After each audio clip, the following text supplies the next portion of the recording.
ஓம் முருகா, வெற்றிவேல் முருகா, என் அன்பு பிள்ளை, உன் அப்பன் பழனி முருகன் உனக்கென ஒரு அன்பு பரிசை தரப்போகிறேன்.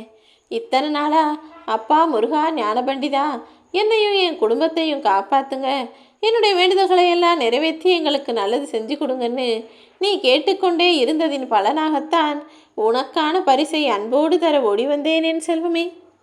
உன்னை சூழ்ச்சியால் வீழ்த்த நினைத்த மனிதர்களும் இப்போது என்னுடைய சூழ்ச்சியால் வீழ்த்தப்படுவார்கள். என்னுடைய அற்புத லீலைகளை நீ இப்போது கண்ணெதிரிலேயே மனம் குளிர காணத்தான் போகிறாய் என் செல்வமே.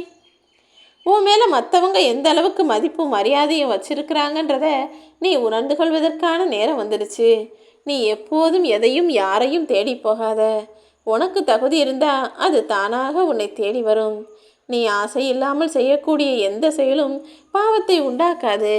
நீ ஆசையோடு மற்ற எதிர்பார்ப்போடு செய்யும் எந்த செயலும் உனக்கு புண்ணியத்தை தராது என் செல்வமே. உன்னுடைய முயற்சியையும் தாண்டி உன் வாழ்க்கையில் ஒரு விஷயம் நடக்குதுன்னா அதை நான் தான் நடத்துகிறேன்னு புரிஞ்சுக்கோ.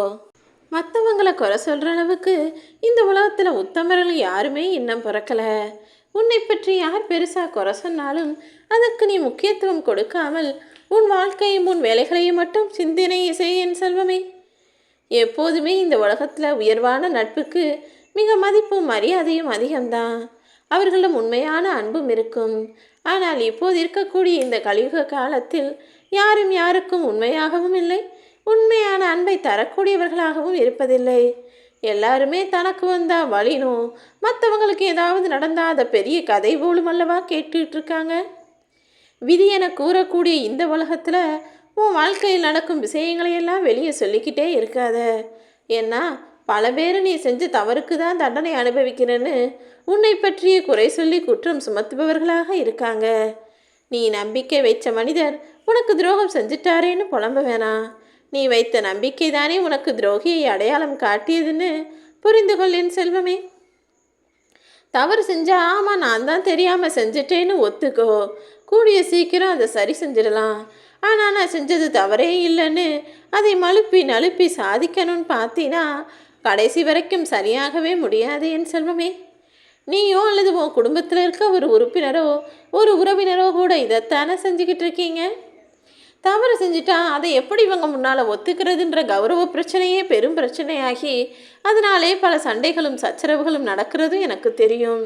உனக்குன்னு ஒரு லட்சியத்தை வச்சுக்கிட்டு அதை அடைவதற்காக விடாமுயற்சியோடு உழைத்து முன்னேற போராடலாமே தவிர தேவையற்ற விஷயங்களுக்காக வீண் விவாதம் செய்வதும் வார்த்தை விவாதம் செய்வதும் வேண்டாம் என் செல்வமே. மற்றவங்களோட எல்லா தேவைகளையும் பூர்த்தி செஞ்சு எல்லாருக்கும் தேவையானதையெல்லாம் பார்த்து பார்த்து செஞ்சாதான் உன்னை நல்லவன்னு சொல்லுவாங்கன்னா அந்த பெயரே உனக்கு வேண்டாம். காலங்கள் மாறிக்கொண்டும் காட்சிகள் மாறிக்கொண்டே இருக்கும் இந்த உலகத்தில் உன்னுடைய லட்சியத்தை மட்டும் நீ மாற்றிக்கொள்ளாமல் அதற்கான வேலைகளை உறுதியாக செஞ்சுக்கிட்டு. உண்மைகள் ஊமையாக வேணுமானா இருக்கலாமே தவிர அந்த உண்மைகள் நிரந்தரமாக உறங்கி போகாது என் செல்வமே. அது ஒரு நாள் வெளியே வரதான் போகுது. நீ யாரு, நீ என்ன நல்ல குணம் படைச்சவ, நீ மற்றவங்களுக்கு என்ன நல்லது செஞ்ச என்ன கெடுதல் செஞ்சன்னு எல்லாமே ஒரு நாள் வெளியே வரத்தான் தீரும். பொய்கள் நிலச்சி நிற்பது போல தெரிந்தாலும் பொய் குணம் கொண்ட மனிதர்கள் எல்லாரும் எல்லாரையும் பாராட்டுவது போல தெரிந்தாலும் அது ஒருபோதும் வெற்றியடையாது. பொய்யாய் வாழ்பவர்களும் வாழ்க்கையில் ஜெயிக்கவும் போகிறதில்ல. உனக்கான வாழ்க்கை பாதையை நீயே தேர்ந்தெடு. ஏன்னா காலம் முழுவதும் அதில் பயணிக்கப் போவது நீதானே. எவ்வளவு துன்பங்கள் வந்தாலும் சரி, சிறந்த சிந்தனையும் உயர்ந்த எண்ணங்களும் உனக்குள்ளே இருக்கிறதுனால நிச்சயமாக நீ உன் வாழ்க்கையை மகிழ்ச்சியாய் வாழ்வாய். உனக்குன்னு யாரும் இல்லையே நினச்சி கவலைப்படாத. உனக்காக அழுவதற்கு உன் கண்கள் இருக்கு. அந்த கண்களில் வரும் கண்ணீரை துடைப்பதற்கு உன் கைகள் இருக்கு. வேறென்ன வேண்டும்? அன்போ ஆறுதலோ அரவணைப்போ பாசமோ எதுவாக இருந்தாலும் மற்றவங்க கிட்ட எதையும் எதிர்பார்க்காதே. ஏன்னா கண்களை இழந்தவன் குருடன் கிடையாது. யார் தன்னுடைய குறைகளை மறைச்சிக்கிட்டு தனக்கு துணையாக ஆதரவாக அடுத்தவங்களை தேடுறாங்களோ அவர்களும் கண்ணிழந்தவர்கள்தான். உனக்கு துணை சொல்லவும் உனக்கு தைரியத்தை கொடுக்கவும் உன் மனசாட்சியை நீயே வளர்த்துக்கொள் என் செல்வமே. எண்ணங்களை அலைப்பாய விடாமல் உயர்ந்த சிந்தனையத்தோடு ஒருமையாக வேலை செய்யப்பார். இந்த கலியுக காலத்தில் நல்லவர்களை காண்பதென்பது நல்லதுதான். ஆனால் அவர்களோடு இணைந்து வாழ்வது மிகவும் நல்லதல்லவா. நீ பழகக்கூடிய மனிதர்களில் யார் நல்லவங்கன்னு தெரியும் போதே அவருள்ள நட்புறவை வளர்த்துக்கோ. சந்தனக்கட்டையும் மல்லிகையும் ரெண்டுமே சரி, காத்தடிக்கிறதுக்கு எதிர் திசையில் போகாது. எந்த பக்கம் காத்தடிக்குதோ அந்த பக்கமே அதனுடைய நறுமணத்தை பரப்பிக்கொண்டே இருக்கும். அதே போல உன் அருகில் இருக்கக்கூடிய நல்லவர்களும் உனக்கான புகழும் மனமும் காற்றோடு காற்றாய் பரவும்படி உனக்கு நல்ல துணையாய் இருந்து நல்லதையே செய்வாங்க.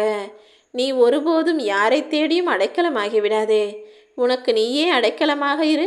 உனக்கு நீயே ஆறுதலையும் தைரியத்தையும் சொல்லிக்கொள்ளக்கூடிய ஆளாக இரு. மற்றவங்க கிட்ட குறை சொல்லக்கூடிய மனிதர்கள் தன்னிடம் இருக்கும் குறையை பார்க்கவே மாட்டாங்க. நீ அப்படி இருந்துவிடக்கூடாது என் செல்வமே.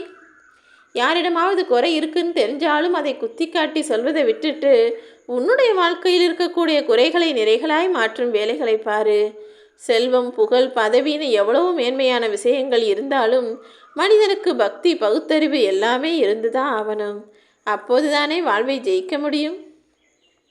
நீ கவனம் இல்லாமல் செய்யக்கூடிய காரியமும் ஒழுங்காக கடைப்பிடிக்காத விரதமும் எந்த பயனையும் கொடுக்காது. நீ இருக்கிறது விரதமோ அல்லது உனக்கான வேலையோ எதுவாக இருந்தாலும் அதை சரியாக முறையாக செய்யப்பார். நன்மையோ தீமையோ உன்னுடைய செயலுக்கான பலனை நீ அடைவதற்கான நேரம் வந்துடுச்சு. எப்போதும் நன்மையே செய்து நல்வாழ்க்கையை வாழக்கூடிய ஆளாக நீ இரு. காரணத்தையும் விளைவுகளையும் அறிந்து கொண்டால் உன் வாழ்வில் தவறுகள் ஒருபோதும் வராதே என் செல்வமே. உன் கவனத்தை ஒருமுகப்படுத்தி உன் வாழ்க்கையில் எந்த பிரச்சனையும் வராமல் எல்லா வேலைகளையும் செய்து கொண்டே இரு. கூடிய சீக்கிரம் உனக்கான அத்தனையும் நான் சரி செய்து விடுவேன். இத்தனை நாள் கஷ்டப்பட்ட உன் வாழ்க்கையில் இப்போது நீ முன்னேறுவதற்கான நேரம் வந்துடுச்சு. சுறுசுறுப்போடு கூடிய நல்ல ஒழுக்கத்தோடு புத்துணர்ச்சியோடு உன் வாழ்க்கையை அழகாய் வாழ ஆரம்பி. செய்கைகளில் இல்லாமல் ஒருத்தன் வாயால் மட்டுமே இனிமையாக பேசுனான்னா அது வேலைக்கு ஆகாது தானே. ஏன்னா பேச்சும் செயலும் வேறு வேற. பேசுனா எதையும் சாதிக்க முடியாது. செயல்களில்தான் நிச்சயமாக மனிதன் சாதித்து வாழ்க்கையை வாழ முடியும். உன் வாழ்க்கையை நீ உயர்வாய் அழகாய் வாழ்வதற்கு நான் நிச்சயம் உனக்கு துணை நிற்பேன். வயல்களுக்கு கேடு களைகள், மனிதருக்கு கேடு ஆசைகள். உன் வாழ்க்கையில் நீ ஆசைப்பட்டதையெல்லாம் அடையணும்னு நினச்சினா அதற்கேற்ற முயற்சிகளை செய். நிச்சயமாக நான் உனக்கு துணை நிற்பேன். நீ எப்போதும் எதை கண்டும் கவலைப்படாமல் மிகப்பெரிய ஆளாக வளர்வதற்கான வேலைகளை பாரு. புயல் எப்படி சிறிய மரத்தை சாய்த்து விடுகிறதோ அதனை போல உன்னுடைய மனசில் இருக்கும் கெட்ட எண்ணங்கள் என்பது உன்னையே சாய்ப்பதற்கு துணையாய் வந்துடும். யார் மீதும் எந்த கெட்ட எண்ணமும் கெட்ட நோக்கமும் பழிவாங்கும் எண்ணமும் வராமல் உன்னுடைய தேகத்தை மிக சிறப்பானதாக நேர்மையானதாக ஒழுக்கமானதாக வச்சுக்கோ. ஒரு பிரார்த்தனை உனக்குள்ள அதிகமாயிட்டே இருக்குன்னு எனக்கு தெரியும். அதை கூடிய சீக்கிரம் நான் முடிச்சு தரதான் போகிறேன் என் செல்வமே. ஐயோ, என் வாழ்க்கையில் பிரச்சனைகள் முற்றுதே என பயப்பட வேண்டாம். அது முடிவுக்கு வரப்போகிறது நினச்சி தைரியமாக இரு. நீ நம்பிக்கையோடு இருந்தினா நிச்சயமாக உனக்கு வெற்றி கிடைக்கும். ஏன்னா வெற்றி என்பதே நம்பிக்கை இருக்கக்கூடிய மனிதருக்கு மட்டும்தானே கிடைக்கும். நீ நம்பிக்கையோடு இருந்ததின் காரணமாக தான் உனக்கான வெற்றியை உன் பகைகளில் ஒப்படைக்கப் போகிறேன். நீ எதிர்பார்த்த விஷயத்தையும் உனக்கு அழகாக முடிச்சு கொடுத்து உனக்கான பரிசையை பொக்கிசமாக உன் கைகளில் தர வந்துவிட்டேன் என் செல்வமே. நீ உன் வாழ்க்கையில் மற்றவங்களுக்காக எதை வேணுமானாலும் விட்டு கொடுத்தவர் கிடையாது. ஆனால் உன் தன்மானத்தையும் புன்னகையை மட்டும் யாருக்காகவும் விட்டு கொடுக்காதே. உன்னை நோகடிக்கிறதற்கும் கண்ணீர் சிந்த வைக்கவும் எத்தனை பேர் வந்தாலும் உனக்காக உன் அப்பன் முருகன் நான் வந்து காப்பாற்றுவேன்.